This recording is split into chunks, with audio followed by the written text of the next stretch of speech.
Good morning students. आज की हमारी एपीएस स्कूल कठुमर की ऑनलाइन क्लासेस में आपका स्वागत है। ये जो चैप्टर चल रहा है हमारा थर्ड चैप्टर इलेक्ट्रोकेमिस्ट्री। तो बच्चों, बोर्ड की साइट पर आपका जो सिलेबस है, ट्वेल्थ क्लास का सिलेबस है, आपका बोर्ड पेपरों का सिलेबस है, वो डाउनलोड कर दिया गया है। और आपको भी पता लग गया होगा कि कुछ पोर्शन, लगभग 40% पोर्शन हटा दिया गया है। आपका जो सिलेबस है वो 60% कर दिया गया है, 40% सिलेबस हटा दिया गया है। और जो सिलेबस हटाया गया है या जो आपके बचा है वो आपको सूचना मिल गई होगी, आपके ग्रुप में मैसेज डाल दिए होंगे, तो आपको वो पता लग गए होंगे कि किस चैप्टर में से कौन कौन से टॉपिक तो हटे हैं और कौन कौन से टॉपिक आ रहे हैं। अब तक जो अपन ने पढ़ा है, मैंने लगभग आपको 6 चैप्टर करा चुका हूं। मैं सेकंड चैप्टर सॉल्यूशन कराया था, फिर फिफ्थ चैप्टर सरफेस केमिस्ट्री, फिर सिक्स्थ चैप्टर कराया था मेटलर्जी, फिर seventh chapter DMF block, P block, और उसके बाद कोऑर्डिनेशन कंपाउंड। हर चैप्टर मैंने आपको कंप्लीट कराया है। तो अब आपका ये क्या काम है कि उसमें देखें कि कौन सा टॉपिक नहीं पढ़ना है, तो उस टॉपिक को आप छोड़ दें, क्योंकि मैंने टॉपिक वाइज ही आपको पढ़ाया है, सारे टॉपिक आपको मिल जाएंगे। तो आपका ये थोड़ा सा वर्क है कि आप उसको छोड़ दें। बाकी कुछ टॉपिक ऐसे हैं जिनके बिना आगे की चीज़ समझ में नहीं आती।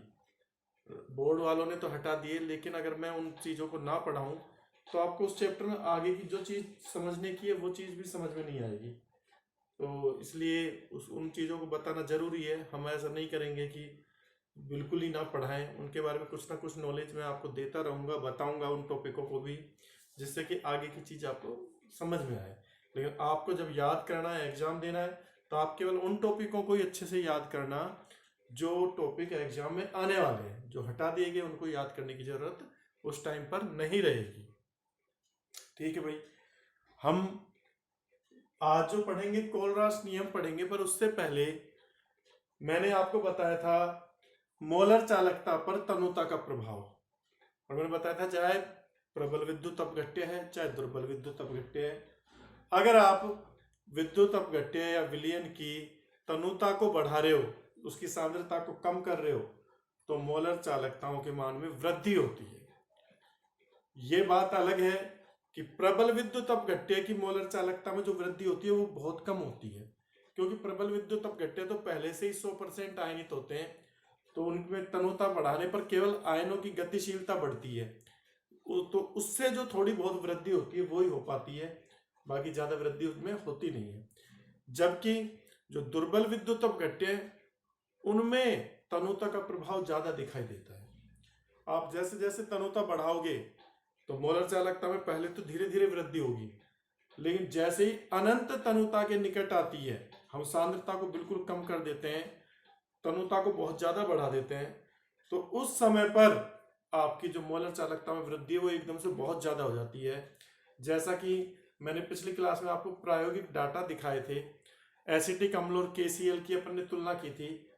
तो अपन ने देखा था कि तनुता को अपन बढ़ाते जा रहे थे, तो केसीएल की मोलर चालकताओं में तो कम वृद्धि हो रही थी 10-20 की, और CH3COH एसिटिक अम्ल की मोलर चालकता में जो वृद्धि थी वो लगभग 5-6 गुना हुई थी। तो वो इस चीज को अपने माइंड में रखना। अब पहले मैं आपको तो बताना है मोलर चालकता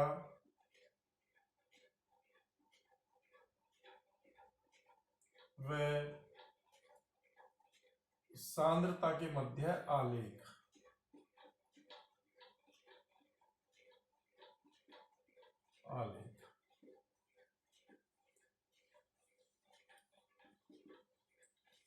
पहला तो है प्रबल विद्युत अपघट्य के लिए,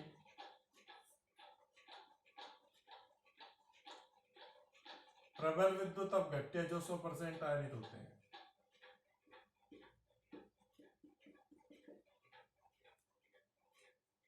और दूसरा इधर ही बना देंगे दुर्बल विद्युत अपघट्य के लिए।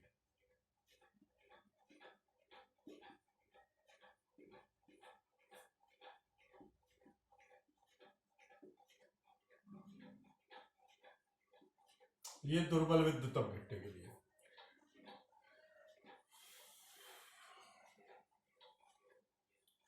देखो हम क्या करते हैं,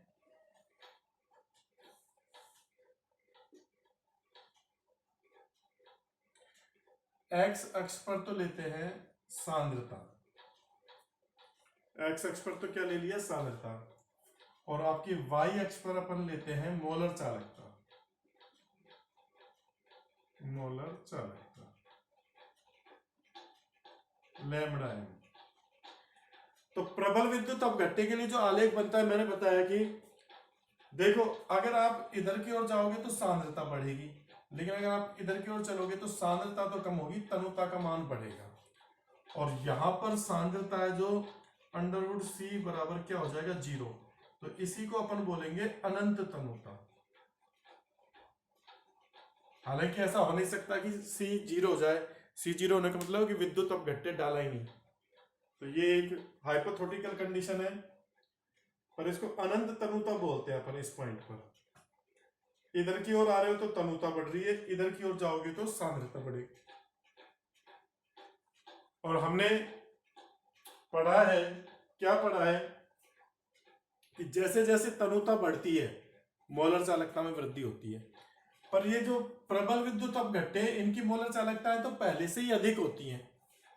प्रबल विद्युत अपघट्यों की मोलर चालकता तो पहले से क्या होती है, अधिक होती है। जैसे अगर अपन देखें तो मान लीजिए 50, ये 100, ये 150, ये 200। तो ये KCL के लिए मैं बना रहा हूं, प्रबल विद्युत अपघट्य के लिए। तो इस तरह से बनेगा, देखो मतलब सांद्रता बढ़ा रहे हो तो मोलर चालकता में कमी हो रही है, और तनुता को बढ़ा रहे हो, सांद्रता को तो कम कर रहे हो, तनुता को बढ़ा रहे हो, तो देखो धीरे धीरे मोलर चालकता बढ़ रही है। पर जो वृद्धि हो रही है वो बहुत कम हो रही है, ज्यादा नहीं हो रही, वो कम हो रही है। तो ये KCL के लिए है, जैसे पोटेशियम क्लोराइड प्रबल विद्युत अपघट्य। अब इसमें क्या है, अगर मुझे अनंत तनुता पर मोलर चालकता ज्ञात करनी है तो मैं प्रबल विद्युत अपघट्य के लिए ज्ञात कर सकता हूं, इसका बहिर्वेशन कर दूंगा, मतलब इसी सीध में इसको यूं ऐसे बढ़ा दो, तो ये जो मोलर चालकता आएगी वो अनंत तनुता पर आएगी, इसको अपन बोल देंगे लैम्बडा एम इन्फिनिटी। तो प्रबल विद्युत अपघट्यों की अनंत तनुता पर मोलर चालकता बहिर्वेशन विधि द्वारा ज्ञात कर सकते हैं।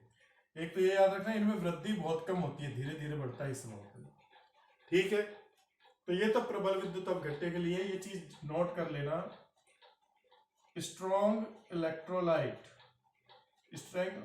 इलेक्ट्रोलाइट के लिए कि लैम्बडा एम इन्फिनिटिव बहिर्वेशन विधि द्वारा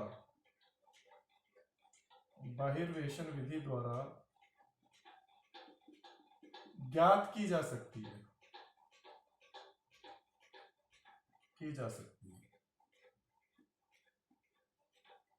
अब दुर्बल विद्युत अपघट्य के लिए मैं मोलर चालकता और सांद्रता के मध्य ग्राफ बनाता हूं।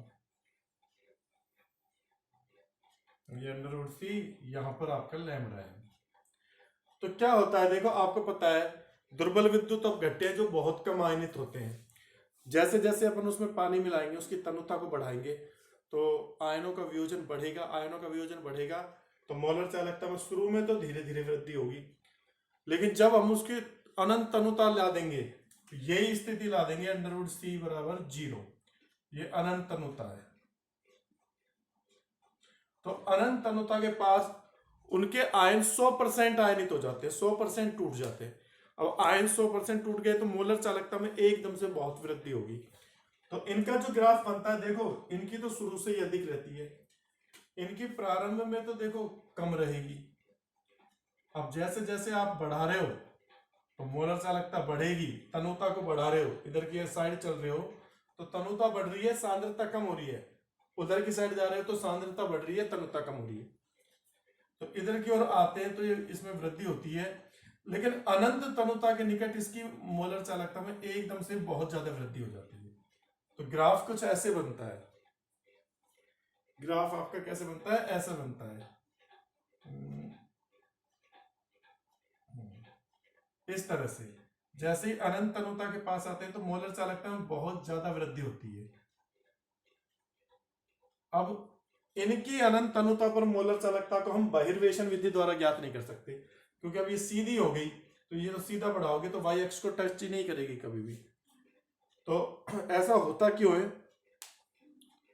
क्योंकि जब हम दुर्बल विद्युत अपघट्य की तनुता बढ़ाते हैं तो उसके आयनन में वृद्धि होती है, जिसके कारण मोलर चालकता शुरू में तो धीरे धीरे बढ़ती है, लेकिन जब हम तनुता को बहुत अधिक बढ़ा देते हैं या अनंत तनुता कर देते हैं तो उस समय आयनों का 100% वियोजन हो जाता है, और आयनों का 100% वियोजन हो जाता है तो एकदम से मोलर चालकता में वृद्धि होती है। और वो ये जो आलेख है, ग्राफ जो आपका है, वो वाई अक्ष के क्या हो जाता है? समांतर हो जाता है। अनंत तनुता के निकट, अनंत तनुता के निकट वीक इलेक्ट्रोलाइट का ग्राफ वाई अक्ष के समांतर हो जाता है,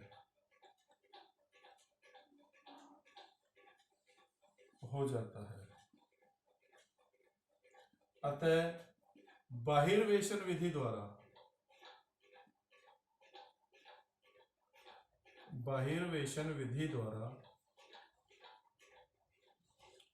लैम्बडा एम इन्फिनिटिव का मान ज्ञात नहीं कर सकते,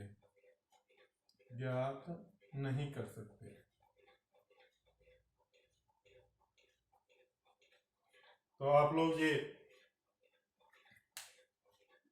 इसका स्क्रीनशॉट लीजिए। याद रखना, दुर्बल विद्युत अपघट्य के लिए ये वाला ग्राफ बनेगा, प्रबल के लिए ये बनेगा, दोनों को माइंड में रखना है आपको।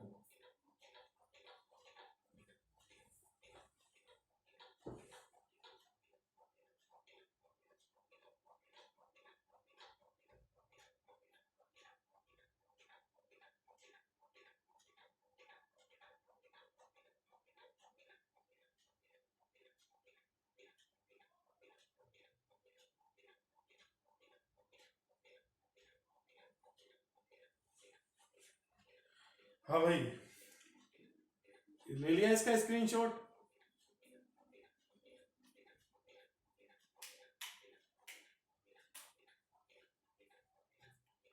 अब देखिए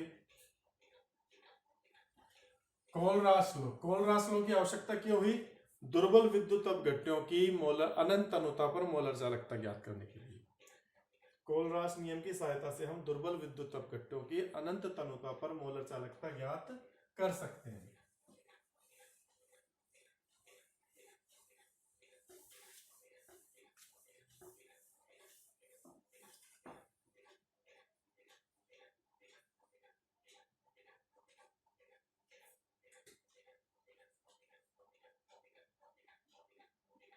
कोलरास नियम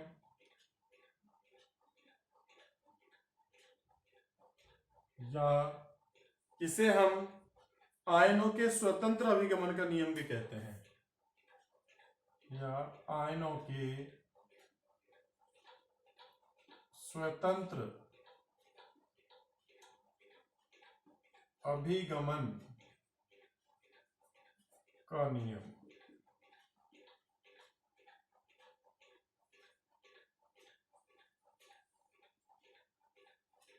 यह नियम क्या कहता है कि अनंत तनुता पर किसी दुर्बल विद्युत अपघट्य विलयन की कुल मोलर चालकता उसके धनायनों और सभी धनायनों और सभी ऋणायनों की मोलर चालकताओं के योग के बराबर होती है। ठीक है, ये नियम क्या कहता है? अगर मैं मैथमेटिकल दिखाऊं तो लैम्बडा एम इन्फिनिटिव अनंत तनुता पर जो मोलर चालकता है किसी विद्युत अपघट्य की, वो उसके धनायन लैम्बडा एम प्लस और लैम्बडा एम माइनस, इनकी मोलर चालकताओं के योग के क्या होगी? बराबर होगी। ये है कोलरास नियम। अब इसको कैसे लिखेंगे? इस नियम के अनुसार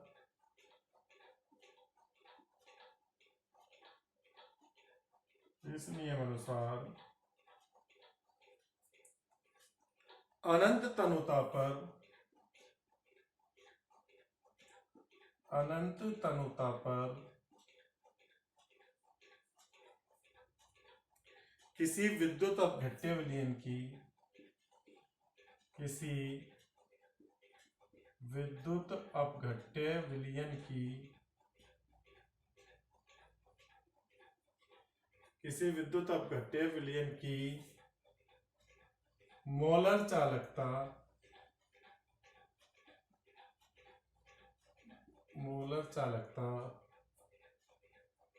उसके सभी धनायनों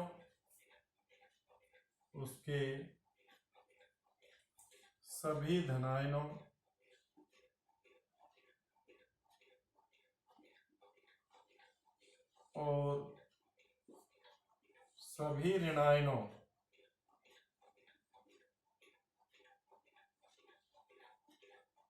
सभी धनायनों और सभी ऋणायनों की मोलर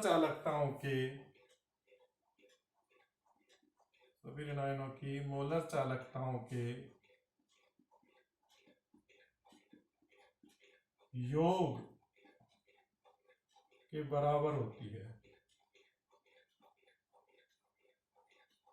जो लिखा है वो ही नियम है। लैम्डा एम इन्फिनेटिव किसी विद्युत अपघट्य की अनंत अनुता पर मोलर चालकता उसके धनायनों की मोलर चालकता ऋणायनों की जो मोलर चालकता उनके योग के बराबर होगी। इस नियम को आयनों के स्वतंत्र अभिगमन का नियम भी कहते हैं, क्योंकि यह नियम ये भी कहता है कि किसी विलयन की अनंत अनुता पर मोलर चालकता में प्रत्येक आयन की मोलर चालकता का एक निश्चित योगदान होता है और ये योगदान उस आयन की चाल पर निर्भर करता है, उसके साथी आयन की प्रकृति पर निर्भर नहीं करता। तो आयनों के स्वतंत्र अभिगमन के नियम में अथवा करके लिख लो इसका कोलरास लॉ को। आयनों के स्वतंत्र अभिगमन का नियम क्यों कहते हैं? इसके अनुसार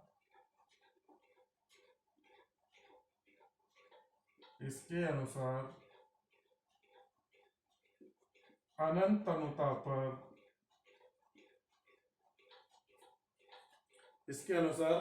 अनुता पर किसी विलयन की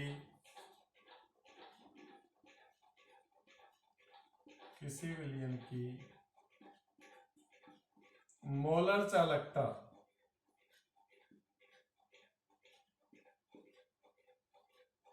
किसी विलयन की कुल मोलर चालकता में प्रत्येक आयन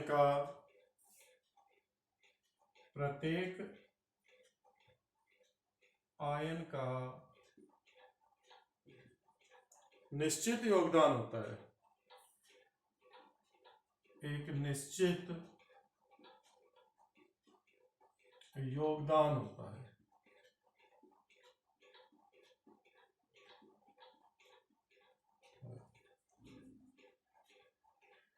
और वह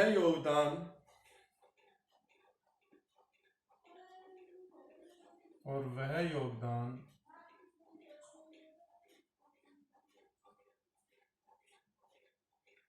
उस आयन की चाल पर निर्भर करता है, उस आयन की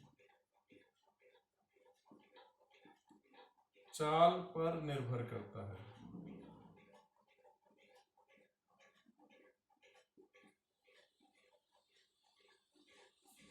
ना कि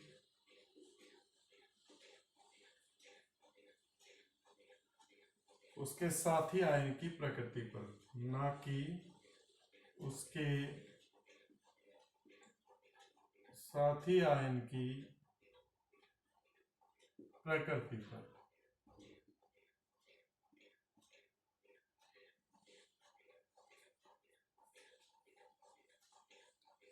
ये इसका दूसरा कथन है। तो आयनों के स्वतंत्र अभिगमन का नियम क्या है कि अनंत अनुता पर किसी विद्युत अपघट्य विलयन की मोलर चालकता उसके सभी धनायन और सभी ऋणायनों की मोलर चालकताओं के योग के बराबर होती है। Lambda M infinitive is lambda infinitive cation plus lambda infinitive anion. धनायन की मोलर चालकता प्लस ऋणायन की मोलर चालकता, इनके योग के क्या होगी? बराबर होगी। अब इसको देखो, धनायन और ऋणायनों की संख्या के साथ भी लिख देते हैं इसको, new plus into lambda lambda positive infinitive plus new minus into lambda negative infinitive. यहां पर इसको लैम्डा एम इन्फिनिटिव तो क्या है, अनंत अनुता पर मोलर चालकता,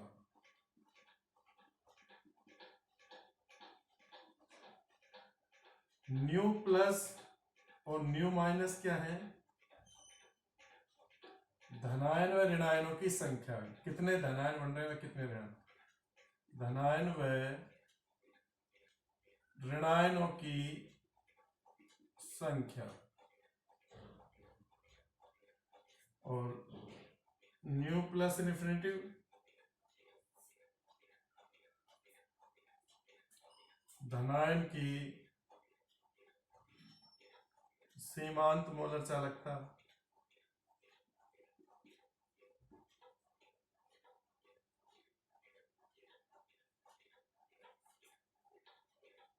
और न्यू माइनस ऋणायन की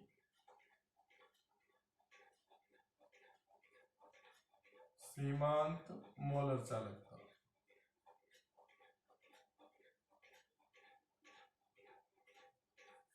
तो ये इनके मीनिंग है। इसका स्क्रीनशॉट ले लीजिए, बहुत ही इंपॉर्टेंट है ये, कई बार एग्जाम में पूछा गया है, 5 स्टार लगा लीजिए, इंपॉर्टेंट है ये, स्क्रीनशॉट ले लीजिए इसका।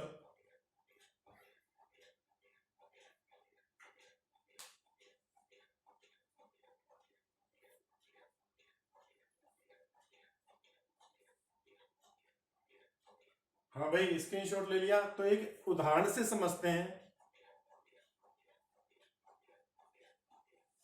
इसको, आयनों के स्वतंत्र अभिगमन के नियम।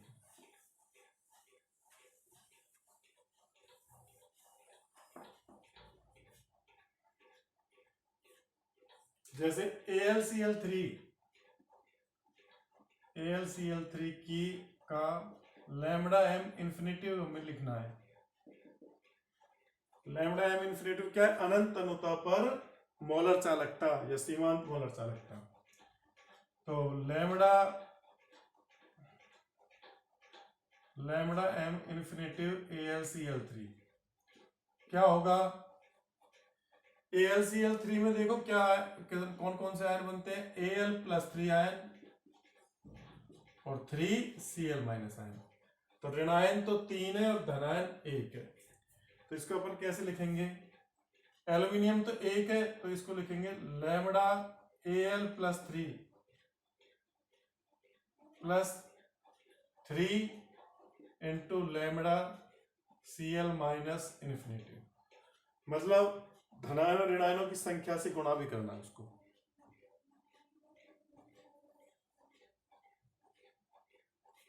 ऐसे ही मान लीजिए Na2SO4 का लिखना है, तो Na2SO4 में 2Na+ आयन होता है और SO4- 2 आयन।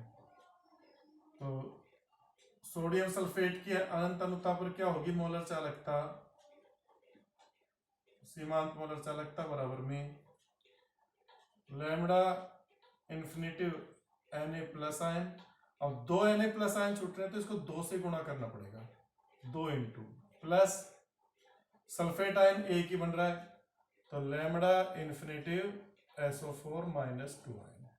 तो ऐसे लिखेंगे, इनकी वैल्यू एग्जाम में तुम्हें देगा, धनायन और ऋणायनों की मोलर चालकता है वो देगा तुम्हें, और सीमांत मोलर चालकता ज्ञात करवाएगा। पर इसमें यही याद रखना है कि जितने धनायन बनते हैं उन धनायनों की संख्या से उसकी मोलर चालकता को गुणा करना है, जितने ऋणायन बनते हैं उनकी मोलर चालकता को उनकी संख्या से गुणा करना है। अगर आप ये नहीं करोगे तो गलत हो जाएगा। तो ये कोलरास का नियम है, इसके अनुप्रयोग पढ़ेंगे और इस पर क्वेश्चन भी करेंगे अपन अगली क्लास में।